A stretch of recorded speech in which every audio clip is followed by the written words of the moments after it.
We ended up marrying the pastor. Praise God. That's right. Yeah, I ended up marrying the pastor. You know, the setup of that, and so much has happened, and a lot of what we're going to talk about tonight are just watching the stories of people that work and live in New York City and the impact of their lives and their faith on what they do. We're talking about finding faith at ground zero, finding faith out of tragedy. Pastoring here in New York City, pastoring in North Carolina, but especially let's talk about New York City, obviously. It is a place when you walk the streets where you get the feeling that someone pickpocketed people's faith and they don't even know it. It's almost like something was taken from me and I don't even realize that it's gone. And then tragedy happens and then you go to lean on something that you may have assumed was there and there's nothing there. Talk about faith in the city. It's a very generic question, but just talk about faith in the city and your experience having pastored in North Carolina and just big difference pastoring in New York City. It's like two different worlds completely. North Carolina being a part of the proverbial Bible Belt, and then here in New York City, as you said, it's notorious for people who are self-proclaimed agnostic, atheists. I think 1/3 of people in Manhattan would identify more with agnosticism and atheism. As a matter of fact, there's a major subway campaign right now where all the atheists have raised money to promote their ideology or philosophy of atheism. And so that's very much a part of the culture here. This is not a city that's founded upon religious mores or principles. It's really up for grabs, which on the one hand is a challenge. On the other hand, it's really exciting because where we preach the gospel in a lot of places in the South, everybody's saved. Everybody's got a preacher in their family, a granddaddy somewhere, or somebody who's praying for them. But coming into New York City, it was just the opposite. It was people who really had brokenness but did not have answers, had challenges but didn't know what to do with them. And especially when something like 9/11 hits and just it sideswiped the typical New Yorker who was proud and confident and we can handle this, sideswiped them, left them with absolutely nothing and just bankrupt totally from the inside out. And so preaching the gospel, communicating Christ, communicating hope, living amongst the people, dwelling amongst them, offering love and support and optimism amidst so much confusion has really brought renewed life to me as well, because I found that there are people who are hungry and wide open and receptive. They just don't have the religious baggage of people in the South.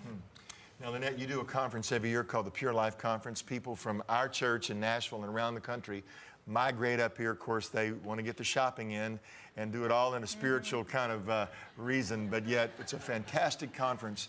What do you see is the major need, especially from the women that are in New York City, the people you minister to? Just talk about, from the female perspective, what you see as you minister to the women in this context. Well, it really came to light for me personally right after 9/11, because here I am working in corporate America, developing relationships with my coworkers, and you learn through the course of your lifetime, I think, as especially when you work in the secular world, how relationship building is so important, and just choosing to engage in people's lives on a personal level, asking about their lives, their families, their choices, how their hearts are doing. You know, most people don't take the time to do that with one another, and so I had really made it a point when I came to New York to begin to do that. And right after 9/11, these were the same people now standing in my door at my office after 9/11 saying, I'm too scared to ride the subways. You know, how do I navigate this crisis in my life? You seem stable. What is your answer? What's going on in your life? And I find that even though we saw that in a new light after 9/11,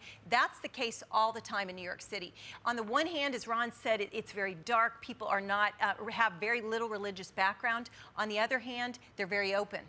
And if someone will choose to simply engage, have them over for dinner, engage in their lives, get to know their kids, invite them to conferences, invite them to things that are life-giving, it's amazing how it opens up opportunities to share and really talk about why don't I sleep around?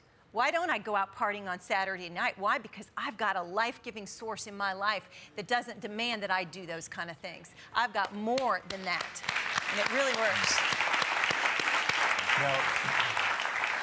You know, when you say the phrase the gospel, people think they understand the gospel. Nacho Libre said he understood the gospel. But yet, really, in a nation with so many Bibles and all this stuff, that we're really ignorant of the gospel.